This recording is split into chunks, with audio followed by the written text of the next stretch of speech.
वैशाली बोडके, सवाल Maharashtra TV news मध्ये आपले स्वागत। आपण पाहतात सवाल महाराष्ट्राचा, तुमचा आमचा सर्वसामान्य जनतेचा सवाल महाराष्ट्राचा। सुरुवात करूया आजच्या ताज्या घडामोडींनी। थोडंसं कधी कधी सांगावं लागते त्यांना पण, आणि चुकून माकून इथं काय चाललंय याचं रिपोर्टिंग करण्यासाठी एका दुसऱ्या लपलेल्या खबऱ्यांनो तरी मला माहिती आहे खबरे असतात, खबऱ्यांना लय नाद असते, त्याच्यामुळे खबरे असतात। मंडळी, ही महाप्रबोधन यात्रा का आहे हे मी 9 तारखेच्या उद्घाटकीय सभेत फार विस्तृतपणे विशद केलं। या महाप्रबोधन सभेचा उद्देश काय आहे तोही अत्यंत तपशीलवार सांगितला। त्यातला दुसरा तपशील आज पुन्हा एकदा मी स्पष्ट केला पाहिजे की भारतीय संविधानाची चौकट जी उद्ध्वस्त करण्याचा डाव भारतीय जनता पार्टीकडून आखला जात आहे, तो डाव लोकांच्या समोर उघड करणं हा महाप्रबोधन यात्रेचा सगळ्यात प्रधान हेतू आहे। तुम्ही म्हणाल, काही पत्रकारांना प्रश्न पडतील की हे सारखं सारखं संविधानिक चौकट कसं काय म्हणतात बरं, काय सारखं सारखं संविधानिक चौकट? तर मी पुन्हा एकदा आपल्याला सांगितलं पाहिजे की भारतीय संविधानामध्ये 2 बेसिक तत्व सांगितलेली आहेत। त्यातलं एक झिरो इंटरफिअरन्स आणि दुसरं डिसेंट्रलायझेशन ऑफ द पॉवर, अर्थात अहस्तक्षेपाचे तत्व आणि सत्तेचे विकेंद्रीकरण। म्हणजेच काय, सत्ता कुठल्याही एकाच्या ठाई एकवटलेली नसावी, तर सत्ता वेगवेगळ्या ठिकाणी असली पाहिजे।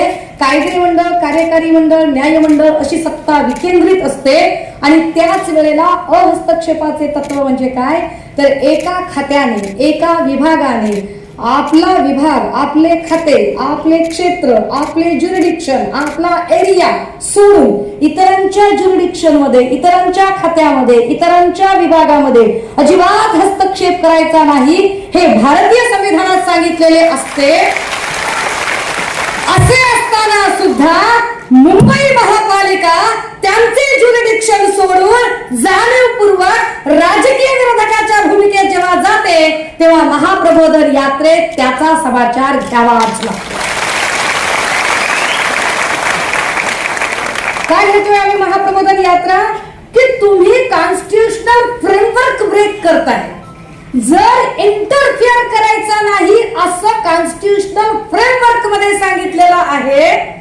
हाईट, आज जे ऑनरेबल कोर्टने जी ऑर्डर केलेली आहे त्या ऑर्डर मध्ये सुद्धा हे नमूद केलेले आहे की मुळात महापालिका पॉलिटिकल इंटरेस्ट का दाखवत आहे, why they are interfering in such a matter, ते हस्तक्षेप का करत आहे, त्यांना हस्तक्षेप करण्याचा अधिकार नाही असं कोर्ट सांगतंय। कारण संविधानिक चौकटीत ती गोष्ट सांगितली आहे आणि मी हेच सांगण्याचा प्रयत्न करतेय।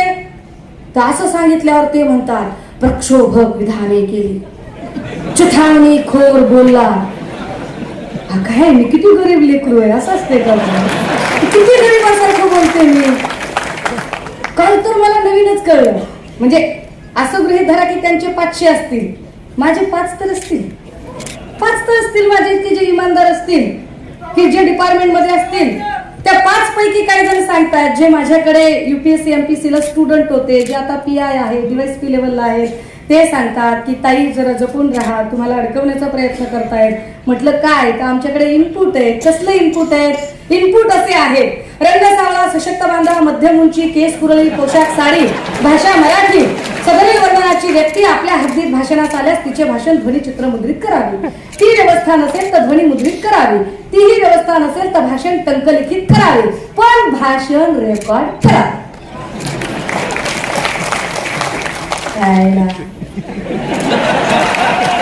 वाटतंय का नाही, वाटतंय का नाही? सरकार नसताना सुद्धा तुम्हाला आमची एवढी धास्ती आहे।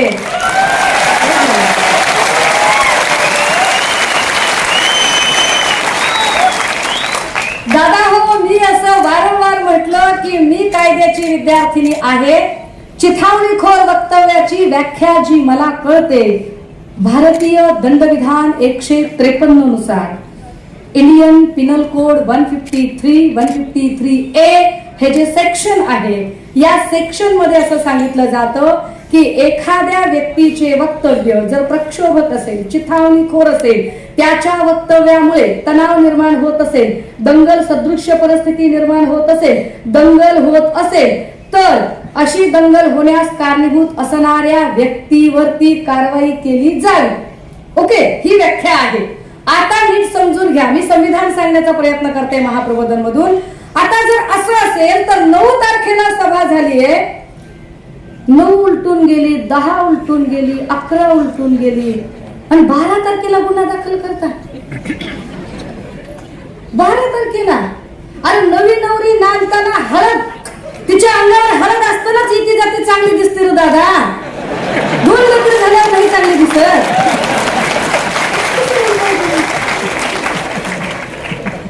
मी काय चुकीचं बोलतेय का? मी तुम्हाला, कारण अडचण माझी काय आहे लक्षात घ्या, कायद्याची भाषा प्रचंड किचकट आहे. माझ्या माणसांना सर्वसामान्य भाषेत कायदा कळला पाहिजे म्हणून मी सोपं करून सांगण्याचा प्रयत्न करते. 9 तारखेला सभा झाली आहे, अजूनही कुठेही दंगल सदृश तणाव परिस्थिती निर्माण झाली नाही. मग तुम्ही चिथावणीखोर कशावरून म्हणताय? कसं शक्य आहे ते? आता मी काय मांडलं किंवा भास्कर दादांनी काय मांडलं त्या दिवशी किंवा राऊत साहेबांनी काय मांडलं? मी तो म्हटलं की बाबा सगळ्या महापुरुषांना जोडूया, जाती धर्माच्या भिंती तोडूया, माणूस म्हणून एकत्र येऊया, महाराष्ट्राचा विकास करूया. हे म्हणणं चिथावणीखोर आहे, दंगलखोर आहे, भांडखोर आहे. परंतु हात पाय तोडतो, टेबल जामीन तयार ठेवा, हे जे आमचे आदरणीय हरिभक्त परायण प्रकाश सुर्वेजी म्हणतात तो सत्संग आहे. तो सत्संग आहे. मी असं म्हणते की चला संविधानिक चौकट वाचवूया, महाराष्ट्राचे प्रश्न समजून घ्या. हे दंगल घडवणारे आहे, पण त्याच वेळेला चुन के मारेंगे, आगे आमोळ है, हे म्हणणं मात्र अजिबात पाप नाहीये, हे चिथावणीखोर नाहीये. आम्ही असं म्हणतोय, आम्ही सभा संपल्यानंतर अत्यंत सन्मानाने राष्ट्रगीत म्हणतो, हे चिथावणीखोर आहे. पण सदा सरवणकर जेव्हा हवेत गोळीबार करतात ते चिथावणीखोर नाहीये. बघा हा, म्हणजे किती रडीचा डाव आहे. महाप्रबोधन यात्रेत आम्हाला हाच त्यांचा रडीचा डाव उघडा पाडायचा आहे की तुम्ही किती चुकीच्या पद्धतीने वागता, तुम्ही लोकांना काय समजता, काय पद्धतीने वागता. तुम्हाला असं इतकं वाटतं का की म्हणजे इतकं काय माणसं डोक्याला गुड तेल लावणारे असतात का? कळत नाही का माणसाला की काय नेमकं राजकारण चाललंय ते? तुम्ही प्रत्येक वेळेला जो रडीचा डाव करता, तो रडीचा डाव आम्हाला महाराष्ट्राला समजावून सांगावा लागेल. महाप्रबोधन यात्रेच्या निमित्ताने जितके महापुरुषांचे विचार लोकांपर्यंत पोहोचले, आणि ते का पोहोचले पाहिजे? तर मला अनेक जण म्हणाले, आता मगाशी फोन लावून दिला सरांनी, तेव्हाही इथले माजी उपमहापौर म्हणत होते, ताई तुम्ही महात्मा बसवेश्वरांचं नाव दसरा मेळाव्यात घेतलं, आम्हाला खूप भारी वाटलं. एक विचार आहे ना, प्रत्येक महापुरुष आहेत, संत आहेत. कित्येक म्हणाले, ताई तुम्ही जय सेवालाल म्हणालात, खूप छान वाटलं. या सगळ्या महापुरुषांना ज्या लोकांनी जातीच्या भिंतींमध्ये अडकवून ठेवलेलं आहे, ते सगळे महापुरुष एकत्रित करणं आणि त्यातनं एक अत्यंत उत्तम सुंदर कलाकृती अर्थात विश्वकल्याणासाठी वाहून घेतलेला माणूस तयार करणं, हेच तर शिवसेना सांगत आहे. हे सगळं सांगताना त्यांची अडचण काय होते? आम्हीच खरे बाळासाहेबांचे शिवसेना, आम्हीच खरे बाळासाहेबांचे, आम्हीच. अरे किती दादा, किती करायचं? म्हणजे तुम्ही जर बाळासाहेबांचे शिवसैनिक असाल तर तुम्ही किती वंदनीय बाळासाहेबांचा अभ्यास केला आहे? किती अभ्यास केला असेल बरं त्यांनी? मला जेवढा अभ्यास आहे, मग ते म्हणतात तुम्ही सांगणार बाहेरून आलेला तुम्ही, 4 दिवसापूर्वी आला तुम्ही. अरे होय दादा, कधी कधी आजाला नाच शिकवते दादा, काय होय दादा, तुम्ही 30 वर्ष होतात. अरे पण तुम्ही 30 वर्ष सत्ता भोगली आणि अडचणीच्या काळात सोडून गेलात. मी सत्तेच्या काळात नव्हते, पण अडचणीच्या काळात आहे ना दादा.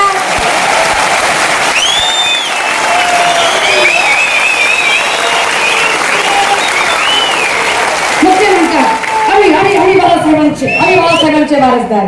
ह्यांना खरंच कळलेत का वंदनीय बाळासाहेब? जेव्हा ते आदित्यजींवर टीका करतात तेव्हा त्यांना कळलाय का तो विचार? मी आठवण करून दिली पाहिजे, मी नवी मुंबईमध्ये आहे. याच नवी मुंबईमध्ये एक मोठे नेते होऊन गेले कोणे एकेकाळी, ते गणेश नाईक साहेब. गणेश नाईक साहेब जेव्हा वंदनीय बाळासाहेबांना कळलं की इथं इलिगल पद्धतीने खाली कोण कोरत आहे, कोण पहाड कोरतय, कोण दगड काढतय, तेव्हा कुणीतरी दबक्या आवाजात सांगितलं, साहेब आपलाच माणूस आहे, आपलाच आहे म्हणजे माणूस. त्याला असं वाटलं की आपला माणूस आहे म्हटल्यावर वंदनीय बाळासाहेब त्याला सोडून देतील, एक्सक्यूज करतील, पण तसं झालं नाही. वंदनीय बाळासाहेबांनी बोलावून घेतलं, सुनावलं आणि सांगितलं, पर्यावरणाचा ऱ्हास केलेला मला चालणार नाही, निसर्गाची हेळसाळ झाली मला चालणार नाही, आत्ताच्या आत्ता बंद कर सगळं. त्यानंतर मात्र गणेश नाईक साहेबांनी काढता पाया घेतला आणि ते शिवसेनेपासून लांब झाले. म्हणजे पर्यावरण जपणारे वंदनीय बाळासाहेब, त्यांचे नातू सन्माननीय आदित्यजी जेव्हा आरेचं जंगल तोडायचं नाही म्हणतात तेव्हा ते वंदनीय बाळासाहेबांचाच विचार सांगतात. हे तरी जमावं ना. आणि बाळासाहेबांची आणि बाळासाहेबांची. काल मला ते गोगावले साहेब म्हणत होते टीव्हीवर बोलताना, ते मला म्हणाले की ताई साहेब आमचे नेते लय मोठ्या मनाचे आहेत आणि आमचे नेते सगळ्यांच्या मदतीला जातात. मी म्हटलं मी कुठे नाही म्हणतेय, तुमचे नेते खरंच मोठ्या मनाचे आहेत आणि ते खरंच सगळ्यांच्या मदतीला जातात. ते म्हणाले म्हणून तर आम्हाला चिन्ह मिळालं आमच्या मनासारखं. अगदी बरोबर आहे, तुमचे नेते खूप मोठ्या मनाचे आहेत आणि ते मदतीला धावून जातात म्हणून मनासारखं चिन्ह मिळालं. कारण देवेंद्रजी पुन्हा येईन म्हणत होते, पण त्यांच्या मदतीला कुणीच धावून जात नव्हतं. तेव्हा आमच्यातले 40 फोडायचं काम तुमच्या नेत्याने केलं आणि ते देवेंद्रजीच्या मदतीला धावून गेले. त्यामुळे देवेंद्रजींनी त्यांना वाईस वर्षा इलेक्शन कमिशनच्या माध्यमातून मदत करणं फार स्वाभाविक आहे. आपण तलवारीचा लय अवघड खेळ आहे राव, लय अवघड खेळ. अरे एका मॅनात एकच तलवार बसते ना, आणि सगळं तो फक्त भाजपची एकच मॅन आहे. मग भाजपच्या मॅन मध्ये ते त्यांची तलवार सन्मानाला प्रस्थापित करतील देवेंद्र साहेबांची, पण मग दुसरी तलवार आमच्या शिंदे साहेबांची कुठे टाकायची? असं बोललं की ते म्हणते प्रक्षोभक. आणि मी काहीतरी प्रक्षोभक बोलले का दादा? तुम्ही सांगा. विचारे दादा, तुम्ही एवढे हसताय म्हणजे मी काहीच प्रक्षोभक बोलत नाहीये. आणि मी किती गोड बोलते, मी किती गोड लेकरू आहे, मी किती गरीब लेकरू आहे, काय करताय?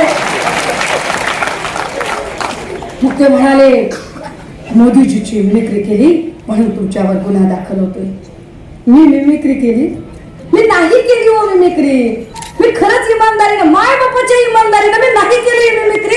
मी असं म्हणते की समजा मी माझ्या आदिवासी भाषेत जर प्रश्न विचारले मोदीजींना, कळतील का? मी जर त्यांना म्हणलं मोदीजी मेरी एक अड़चन है, तुम्हारे को पूछने का है, दुख को भला तुम यो बोलने की समझने का उनको भी का बोलने लगे का नहीं से समझने का उनको. अब अगर उनको समझाने का तो मेरे को उनकी भाषा में बोलने होना ना.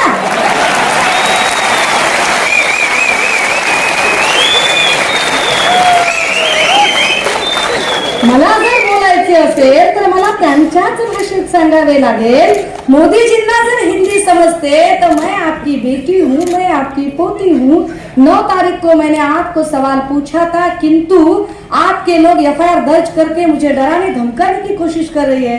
मैं फिर एक बार ऑनरेबल प्राइम मिनिस्टर जी से फिर एक बार बड़ी विनम्रता से पूछना चाहती हूँ कि मोदी जी, आपने कहा था कि हर साल 2 करोड़ बेरोजगारों को रोजगार दिलाएंगे. कहाँ है रोजगार? आपने कहा था हर एक के खाते में 15 लाख रुपए आएंगे. मेरे खाते में 15,000 भी नहीं है. मोदी जी, हमारे यहाँ हर एक के पास सर्फिंग के लिए डाटा तो है पर खाने के लिए आटा नहीं है. क्या करेंगे? हमें आटा चाहिए, डाटा नहीं चाहिए. मी प्रश्न विचारते, चूक करते का? If questioning to honorable prime minister is a crime, then okay, I am criminal and I am ready to pay for it. अगर सवाल पूछना गुनाह है तो हाँ, मैं गुनहगार हूँ और मैं सवाल पूछ रही हूँ. किंतु अगर मैं फिर हिंदी में इसलिए बात कर रही हूं ताकि मेरी बात आदरणीय मोदी जी तक पहुंचे। अगर मोदी जी ऐसे कहते हैं कि ये मोदी जी के कुछ भक्त लोग जो भक्त लोग कह रहे हैं की अरे ती अशाच आवाजात बोलली, ती तशाच आवाजात, अरे दादा हो तुम्ही मला प्रश्न विचारताय, पंतप्रधान मोदी साहेबांनी तृणमूल काँग्रेसच्या नेत्या पश्चिम बंगालमध्ये प्रचार करताना ममता बॅनर्जींच्या साठी दीदी ओ दीदी हे चाललं होतं तुम्हाला, एका महिलेचा अवमान करणारं, हेळसांड करणारं आणि तिच्याबद्दल अत्यंत निंदाजनक पद्धतीने बोलणं हे चाललं तुम्हाला, तेव्हा काही नाही कोणी बोललं, अरे काय टीका करता तुम्ही, म्हणजे सुषमा अंधारेवर ईडी नाहीये, काहीच नाहीये, मग काही केसेस नाहीयेत, मग काय टीका करायची, क्यू करावीशी वाटते यांच्या बौद्धिक दिवाळखोरीची, काय बोलतायत, अंधारे माझ्या आडनावावरून टीका करता, आडनावावरून, अरे आडनावावरून टीका करणे म्हणजे तुम्ही तुमचा जातीवादी मनुवादी दृष्टिकोन दाखवताय पुन्हा पुन्हा, जो तुमचा जातीवादी यूएसपी हा बीजेपीचा ठरलेला यूएसपी आहे। जात वाचक किंवा आडनाव वाचक तुम्ही जेव्हा बोलता तेव्हा तुमच्या मनी मानशी किती जातीयता भिनलेली आहे हे तुम्ही सांगता। माझ्यावर टीका करायची आहे तर खुशाल करा, पण मी जे मुद्दे मांडते त्या मुद्द्यांना तर्काने उत्तर द्या। मी तुम्हाला काही प्रश्न विचारते, मला माझ्या प्रश्नांची उत्तरं हवी आहेत। काय उत्तर हवंय मला माझ्या प्रश्नाचं, दादा हो आम्ही भंडाऱ्याला गेलो, सन्मान्य पक्षप्रमुखांनी आम्हाला सांगितलं की भंडाऱ्यात एका मायमाऊलीवरती रेप झालाय, तिकडे जायचंय। मी आमच्या संजनाताई घाडी, आमच्या मनीषाताई कायंदे आम्ही तिघी जणी गेलो। तिथे गेल्यानंतर परिस्थिती काय होती तर आम्हाला कोणी भेटूच देत नव्हतं। बरं त्यानंतर आम्ही कसं तरी भेटी गाठी सगळ्या झाल्या, त्या माऊलीला कोणी बोलू सुद्धा येत नव्हतं। सगळं झाल्यानंतर जेव्हा आम्ही त्यांच्यापर्यंत पोहोचलो आणि म्हटलं की या माऊलीला काही शासकीय मदत मिळाली आहे का, तर त्यांनी सांगितलं की नाही मिळाली। का मिळाली नाही, तर एका अधिकाऱ्याने सांगितलं की ती मदत मिळण्यासाठी तिचं बँकेत खातं असलं पाहिजे। मग बँकेत खातं, तर ते म्हटलं खातच नाहीये। मग आम्ही तिच्या गावात गेलो, गावच्या सरपंचाला विचारलं हिचं बँकेचं खातं का नाही, तर ते म्हणाले हिचं ओळखपत्रच नाही। म्हटलं ओळखपत्र का नाही, तर ते म्हणाले की तिला घरच नाही। महाप्रबोधन यात्रा कशासाठी आहे बघा, तिला घरच नाही। घटना कधीची आहे, 13 ऑगस्टची। मला प्रश्न असा पडतोय की 13 ऑगस्टला तिथे सांगितलं जातंय की घरच नाही आणि 14 ऑगस्टच्या सायंकाळी आदरणीय मोदीजी म्हणतायत की घर घर तिरंगा फहराइए। अरे त्याला घरच नाही, त्याचा तिरंगा कुठे लावायचा सांगा। मैं सिर्फ सवाल पूछ रही हूँ यार, मैं सिर्फ सवाल पूछ रही हूँ, मैं कुछ भी नहीं कर रही हूँ। मी प्रश्न विचारते तुम्हाला, मला माझ्या प्रश्नांची उत्तरं हवी आहेत। मी काय बोलतीये, मी फक्त आठवण करून देण्याचा प्रयत्न करते की आदरणीय स्मृती इराणी ताई, तुम्हाला आठवतंय का की दिल्ली निर्भया कांड नंतर तुम्ही सन्माननीय मनमोहनजींना चोळीबांधीचा आहेर पाठवायचा प्रयत्न केला होता, पण मग उन्नाव झालं, कठुआ झालं, त्यानंतर आमचं उत्तर प्रदेश मधलं बहुचर्चित हाथरसचं प्रकरण झालं। मग आमच्या स्मृती इराणींची स्मृतीला काय झालं, का आठवत नाहीये त्यांना की त्या आधी कशा वागत होत्या आणि आता कशा वागत आहेत।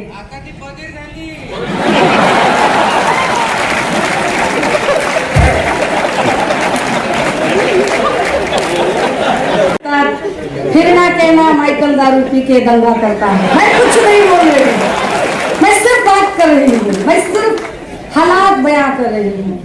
दादा हो, गेली 2.5-3 महिने ज्या पद्धतीचं सूडबुद्धीचं आणि कुरघोडीचं राजकारण चालू आहे, या कुरघोड्यांच्या राजकारणामध्ये महाराष्ट्राचे प्रश्न तसेच आहेत, त्यांच्याकडे कोणी लक्ष द्यायचं, काय काय प्रॉब्लेम चालू आहेत।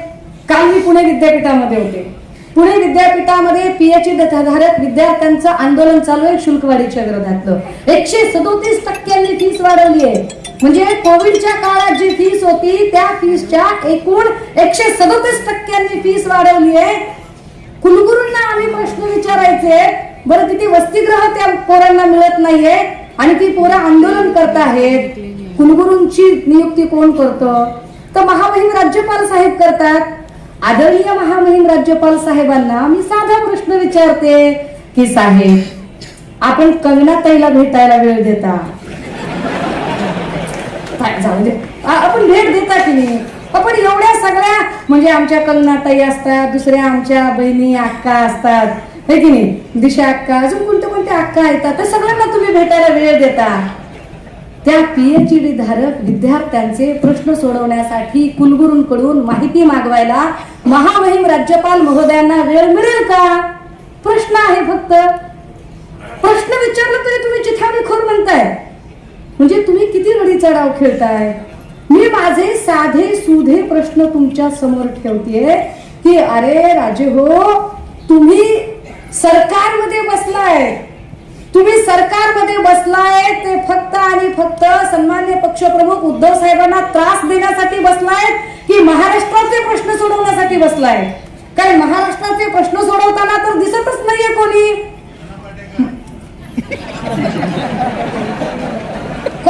काय त्या मुलाखतींचं काय म्हणजे कोण कौतुक बघावं, काय नाही. हा, तिकडं वरच्या लेवलला तिकडं अक्षय कुमारांनी मुलाखत घ्यायची, इकडं नाना भाऊंनी घ्यायची. आम्ही काय म्हणतो, माय बापाच्या इमानदारीने आपण काय म्हणतोय, अरे दादा तुम्हाला मुलाखत द्यायची आहे का? 50 अशा मुलाखती देण्यापेक्षा जमलं तर एकदाच बघा की, एकदाच रवीश कुमारांना एक मुलाखत देता का तुम्ही? एक मुलाखत रवीश कुमारांना द्या. दूध का दूध, पानी का पानी, देखेंगे ना कैसे होता है सो, क्या होता है सो. कुठे कंट्रोल्ड वातावरणामध्ये तुम्हाला आवडीचे प्रश्न निर्माण करताना आवडीच्या प्रश्नावर आवडीची उत्तरं देता. आणि आवडीची उत्तरं देताना पण शिंदे साहेब बोलायला लागले की मध्येच फडणवीस साहेब मी सांगतो. असं कुठं असतंय का? हा, मग मला काही कळतच नाही घोळ. बरं, एकीकडे ते सांगतात आम्ही हिंदुत्वासाठी गेलो. ठीक आहे, आम्ही हिंदुत्वासाठी गेलो, चला आम्ही मान्य केलं की तुम्ही हिंदुत्वासाठी गेलात. पण त्याच वेळेला इकडे आमचे चंद्रकांत दादा म्हणजे कोल्हापूर मधून कोथरूडला आले ना, ते कोल्हापूरमध्ये काहीतरी त्यांना शाश्वती नसेल ते कोथरूडला आले. आता आमचे चंद्रकांत दादा पाटील म्हणते सोपं नव्हतं एकेकाला बाहेर काढणं, 40 लोक बाहेर काढायची होती. मग हिंदुत्वाचं कारण काय होतं तुमचं? मग आम्हाला निधीच मिळत नव्हता, फंड मिळत नव्हता. चला मान्य केलं, तुम्हाला निधी मिळत नव्हता. पण मग जेव्हा बहुमत ठराव पारित झाला होता आणि बहुमत ठराव पारित झाला आणि तुम्ही मुख्यमंत्री म्हणून स्थापित झाला, अभिनंदनाच्या ठरावाची भाषणं सुरू झाली आणि आदरणीय अजितदादांनी भाषण सुरू केलं आणि सगळे फंडाचे आकडे, निधीचे आकडे सांगायला सुरुवात केली. त्यावेळेला विद्यमान मुख्यमंत्री शिंदे साहेब, उपमुख्यमंत्री देवेंद्र फडणवीसजी, बहुजन विकास आघाडीचे हितेंद्र ठाकूर किंवा बाकी सगळे प्रतिनिधी यापैकी एकानेही अजितदादांनी सांगितलेली आकडेवारी खोडून का काढली नाही? काय कारण होतं बरं? खोटं किती बोलतात बघा ना. म्हणजे यांच्या खोटारडेपणाला अंत आहे का? या सगळ्या गोष्टींची गोळाबेरीज केल्यावर एकच गोष्ट लक्षात येते की यांना एन केन प्रकारे यांना कसंही करून यांना सत्ता ताब्यात घ्यायची होती. बरं, सत्ता ताब्यात घ्यायलाही काही हरकत नाही. ते म्हणतात की नाही, मग आम्हाला हे सहन झालं नाही, ते सहन झालं नाही, आम्हाला ती अनैसर्गिक युती वाटली. ठीक आहे, तुम्हाला अनैसर्गिक युती वाटली का? वाटू शकते, स्वाभाविक आहे. मी लोकशाहीतली आहे, मी जनमताचा आदर करणाऱ्यांपैकी आहे, मी रॅशनॅलिझम मानणाऱ्यांपैकी आहे. समोरच्याच्या मताचा आदर केला पाहिजे. तुम्हाला असं वाटतंय का की ती अनैसर्गिक युती होती? तर ठीक आहे बाबा, राष्ट्रवादी सोबत जाणे म्हणजे अनैसर्गिक आहे.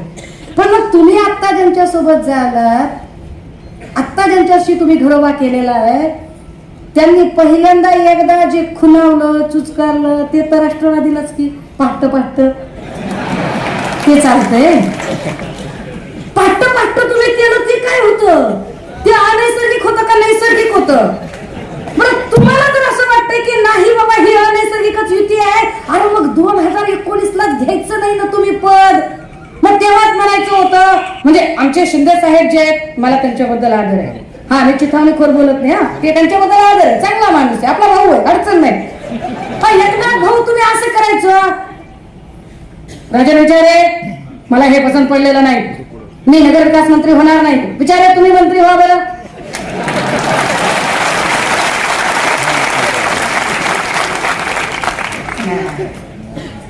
असं कुठे असते होय? म्हणजे जिकडे द्यावा तिकडे थवा कार्यक्रम करायचा, लोकांना हवा दाखवता होय? आणि चल हवा येऊ दे. काय म्हणताय तुम्ही? कुणाला मदत करता? करताय तुम्ही आम्हाला वेड्यात करताय. मी आधीच सांगितलं राजे हो, बाई समजून हलक्यात घ्यायचं नाही, अजिबात हलक्यात घ्यायचं नाही. माझ्या पक्ष नेतृत्वाकडे जो कुणी बोट दाखवेल त्याचा नुसत्या व्याजासकट नाही, चक्रवाढ व्याजासकट हिशोब घेतला जाईल.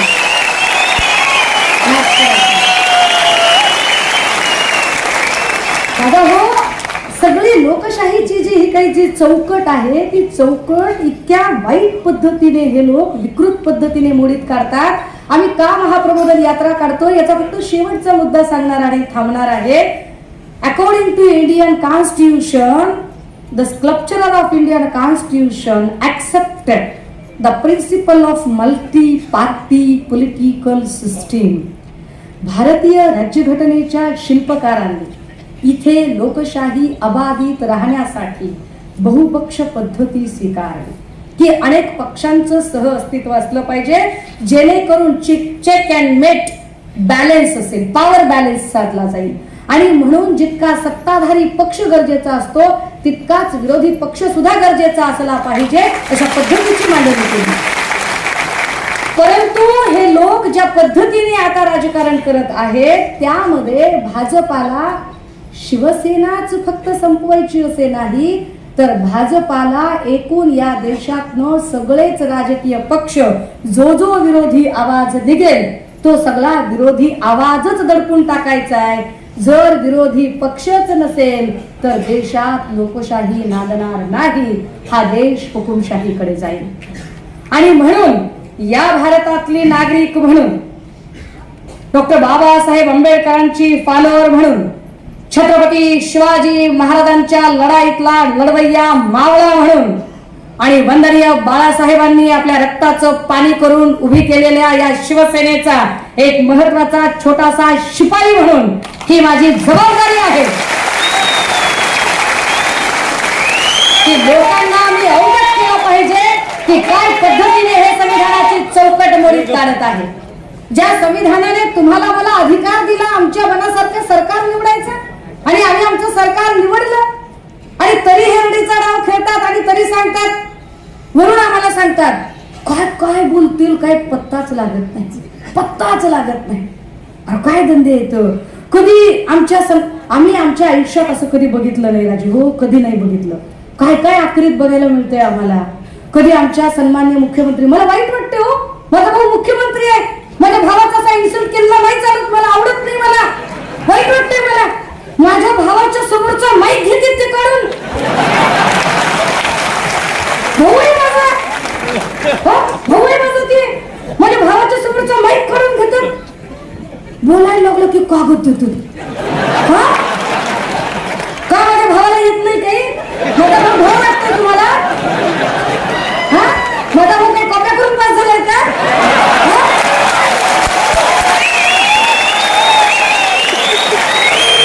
हुशार आहे माझा भाऊ, विद्वान आहे माझा भाऊ, माझा भाऊ प्रचंड विद्वान आहे, माझा भाऊ प्रचंड हुशार आहे. का कागद देताय तुम्ही त्यांना? का कॉप्या पुरवताय?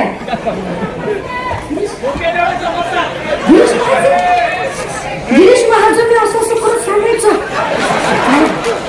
हे बरोबर नाही अध्यक्ष महोदय, हे बरोबर नाही, हे बरोबर नाही अध्यक्ष महोदय, पटलं नाही आम्हाला.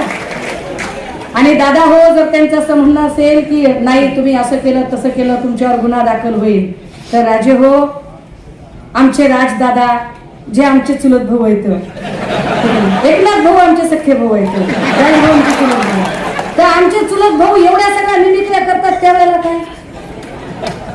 राजभाऊवर किती केसेस तुम्ही दाखल केल्या बरं, त्याच्याबद्दल विचारलं पाहिजे. कायदा according to Indian constitution chapter 3 article 14 everyone is equal before law, कानून के सामने सब सरीके होते हैं. मग जो कायदा राज ठाकरेंना लागू आहे तोच कायदा तोच नियम मला लागू का नाही? याच्या उपर तरीही जर तुम्हाला माझ्यावर गुन्हे दाखल करायचे असतील आणि तुम्हाला असं वाटत असेल की असे गुन्हे दाखल केल्याने सुषमा अंधारे घाबरेल आणि ती माघार घेईल, तर भ्रमात आहात, जागे व्हा. काही पैसा पाणी नाहीये माझ्याकडं, साधारण घरातली पोरगी आहे मी, साधं कुटुंब आहे माझं, काही आम्हाला काही लय चटक फटक राहायची सवय नाही, काही नाही. पदरात एक 5 वर्षाचं लेकरू आहे. आज इथं या सभेमध्ये सांगते, हे माझं लेकरू शिवसेनेला दत्तक, माझं काही झालं तर शिवसेना सांभाळायचं नाही. हे सगळे मामा लोक आहेत तिचे. हे अख्ख्या महाराष्ट्रात पसरलेले शिवसैनिक माझ्या लेकीसाठी मामा म्हणून काम करतील आणि सन्मान्य पक्षप्रमुख उद्धव साहेब माझ्या लेकीसाठी चक्करवलन करायला उभे राहतील. काय फरक पडत नाही. सुषमा अंधारे जर कामी येत असेल ना शिवसेना उभी करण्यासाठी, फक्र है, फक्र है, फक्र है.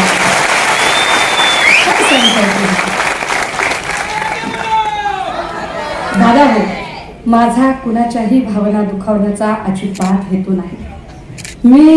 मी कधीच कुणाचा उपमर्द करून बोलत नाही.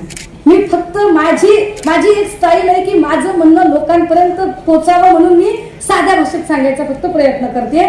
पण तरी सुद्धा माझ्या बोलण्याने कुणालाही वाईट वाटलं असेल, कुणालाही राग आला असेल, कुणाचाही उपमर्द झाला असेल, चुकून कुणाच्याही भावना दुखावल्या गेल्या असतील, तर अशा सगळ्या आयोजकांची, संयोजकांची, वक्त्यांची, श्रोत्यांची, नेत्यांची, कार्यकर्त्यांची, त्यांच्या खबऱ्यांची, यापैकी मी एकाचीही माफी मागणार नाही.